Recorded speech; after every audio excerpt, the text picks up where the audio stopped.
Oke, selanjutnya gue mau coba buat faktorial menggunakan while karena di dalam perulangan itu ada tiga jenis. Yang pertama itu do while,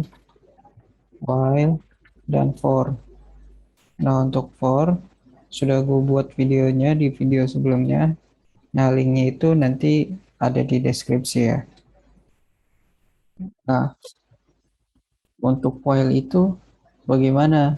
Nah, untuk while itu pertama untuk for ini kita hapus dulu. Jangan. Untuk for itu kita diamkan terlebih dahulu. Pertama kita integer i-nya dulu. I-nya itu angka sama dengan satu. Angka itu dikurangin satu. Nah, untuk kenapanya nanti saya kasih tahu ya. Baru kita masuk ke while. While ini hampir sama kayak if. Hampir sama, bahkan sama sih sebenarnya dengan if. Cuma bedanya ini tuh perulangan, kalau if itu hanya kondisi itu. Jadi i-nya itu misalnya itu harus lebih besar dari nol ya. Oke, di sini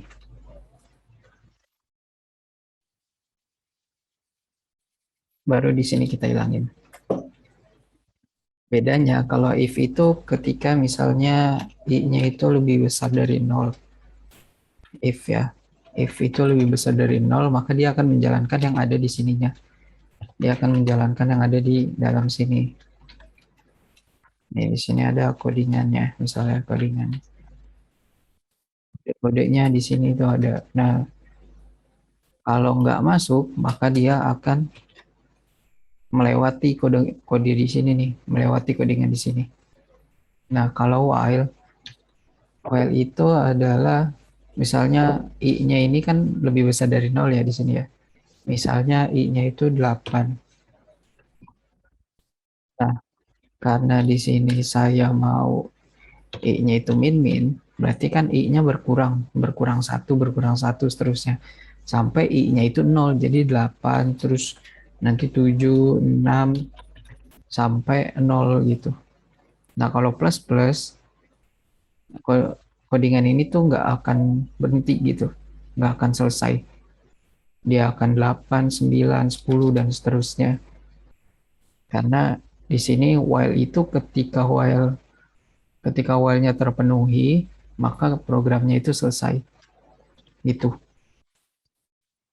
Nah, untuk di sini kan i-nya sama dengan nol ya. Karena di sini integer i sama dengan angka kurangin satu, misalnya angka yang kita input itu 10, berarti 10 dikurangin satu sama dengan 9.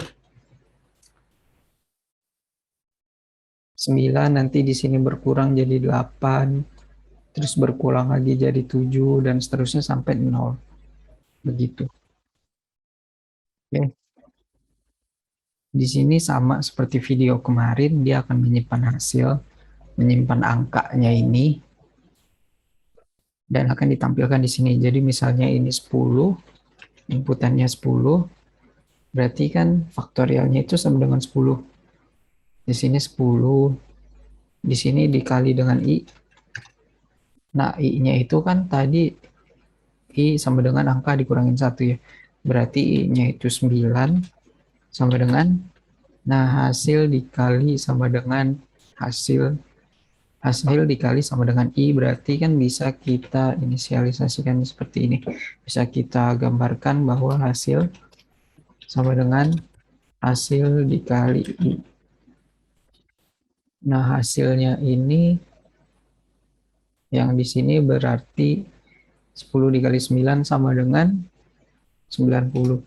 Nah, di 90 ini berarti ketika dia balik lagi belum terpenuhi ini while-nya, faktorial ini akan menyimpan dia itu 90. Jadi ketika sudah balik lagi ke sini, i-nya sudah dikurangin, dia balik lagi ke while karena while-nya belum terpenuhi, maka faktorialnya itu akan terisi 90.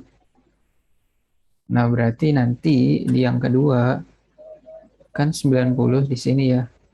90 dikali dengan i-nya tadi kan I-nya itu kan udah dikurangin ya. Udah dikurangin, berarti hasilnya 9 dikurangin satu itu 8. Berarti 90 dikali 8 sama dengan hasilnya sekian, sekian, sekian. Dan seterusnya gitu. Sampai I-nya itu satu. Lebih karena lebih dari 0. Jadi hasilnya satu. Oke, kita coba jalankan.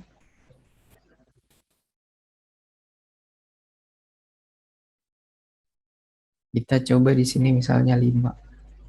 Ah, ini dia. Jadi 5 dikali 4 sama dengan 20. Ini tadi masuk ke faktorial pertamanya itu 5. Jadi 5 dikali 4 sama 20. Nah, karena while itu is sama dengan, maaf, while itu lebih dari 0, maka faktorialnya itu akan menyimpan nilai 20. Jadi 20 dikali I kurang sama dengan kurang satu. Karena I-nya tadi 4, berarti sekarang 3. Dan seterusnya sampai I-nya itu satu, lebih dari 0. Hasilnya adalah 120. Nah, di sini kita clear lagi. Kita coba lagi misalnya 6. Nah, 6 jadi total keseluruhan faktorial adalah 720.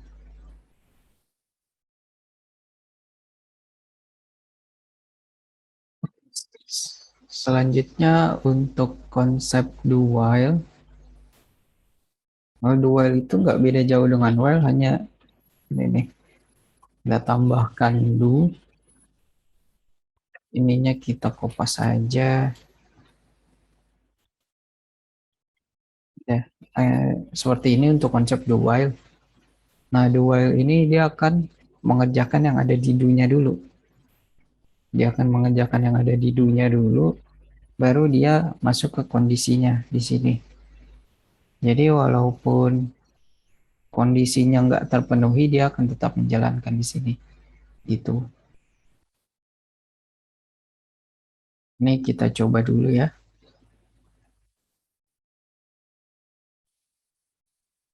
Kita run, lalu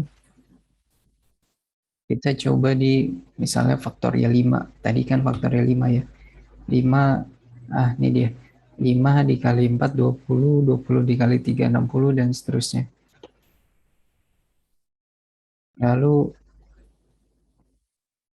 untuk yang tadi saya bilang konsep do while, misalnya kita coba ini deh. Misalnya angkanya itu 10 gitu. Nah, di sini saya mau nampilin I-nya aja. Nampilin I-nya aja. Berarti di sini yang di dalam adalah I. Di sini kita hapus. Nah, di sini kan harusnya I-nya itu, karena I-nya itu min-min, maka dia akan 10, 9, dan seterusnya sampai terpenuhi ya.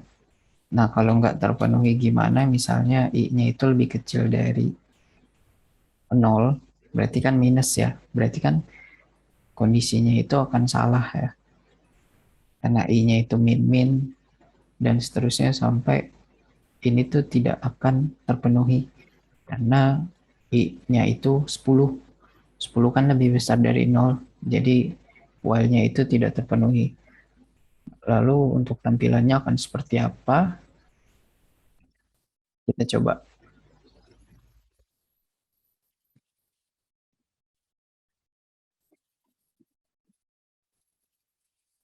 Oke.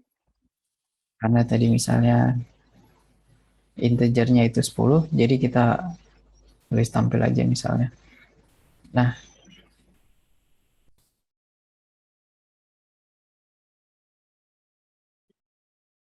oh di sini error, sorry sorry, maaf maaf.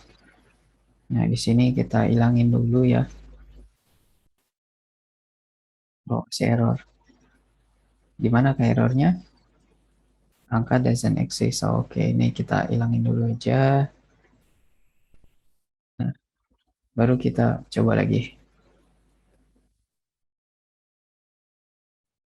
Karena tadi kita tidak menggunakan input. Nah, ini dia. Kan harusnya itu 10, 9, dan seterusnya ya. Kalau while-nya terpenuhi. Karena ini while-nya tidak terpenuhi, maka yang dijalankan hanya yang ada di dalam do-nya saja. Yang ada di dalam sini.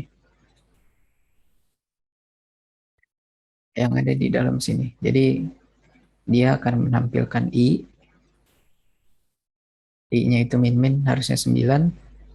9 lebih kecil dari 0, salah, jadi dia hanya menampilkan satu. Lalu kalau misalnya kita ubah lebih dari 0, ini kan kondisinya benar ya. Kita coba.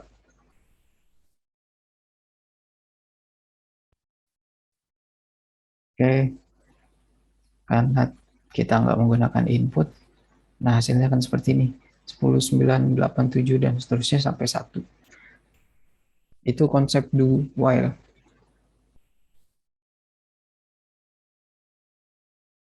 Oke, mungkin untuk konsep do while dan while, sekian dari saya. Terima kasih.